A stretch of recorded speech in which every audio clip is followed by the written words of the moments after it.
Hi, my name is John Whitehead, and welcome to this week's video blog post. I'm an executive and leadership coach. I'm wondering if you've been in a conversation lately, or you've been overhearing people talking about something called psychological safety. You know, I find it's interesting. Every once in a while, a new buzzword seems to appear in the leadership and in the management world. And I don't mean that in a negative way, because lots of times these are really important concepts. And often they're not new concepts, maybe they've been given different labels. So for example, psychological safety is something that seems to be coming to the front and center much more lately. But it's not really new. The term has been around since the 1990s. And I mean, I remember reading Warren Bennis a number of years ago, talking about this concept of psychological safety. So what is psychological safety? Well, I think it fits really nice with the last few videos that I've done on DEI, diversity, equity, and inclusion, and justice, because it's about making sure that people are included. So what is a psychological safe space? Well, I think it's where we have the ability to speak up openly, where we aren't afraid of expressing opinions. So it's a two-way street, right? As a leader, if we want to create a safe space, safe workplace, we have to be able to allow for those conversations to happen. And again, a lot of this stuff is intertwined, right? Because we've talked in the past on my blogs here about Lencioni's 5 dysfunctions of a team. And what's the first two levels in the 5 dysfunctions of the team? The first one is trust, right?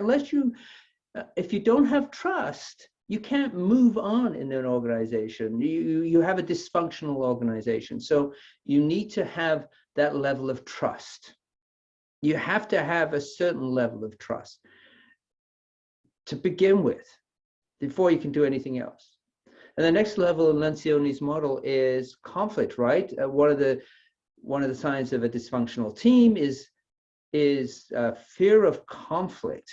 Now allowing for open conversations to happen, saying that there is good conflict as well as bad conflict, and good conflict is that ability to have open discussion, to have disagreements, to explore what some of the options are to solve problems. So those are all part and pieces of having a safe place to work in. And so we need this idea of psychological safety. And one of the authors on psychological safety is Tim Clark, who's written a great book called The 4 Stages of Psychological Safety. And this is how he defines it. He says, psychological safety is a condition in which you feel 1, included, 2, safe to learn, 3, safe to contribute, and 4, safe to challenge the status quo, all without fear of being embarrassed, marginalized, or punished in some way.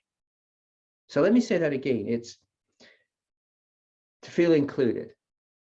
So there's that idea of inclusiveness again that we've been talking about. Safe to learn. Safe to learn. Safe to contribute, right? To be able to contribute to conversations, contribute to the process, offering ideas, thoughts.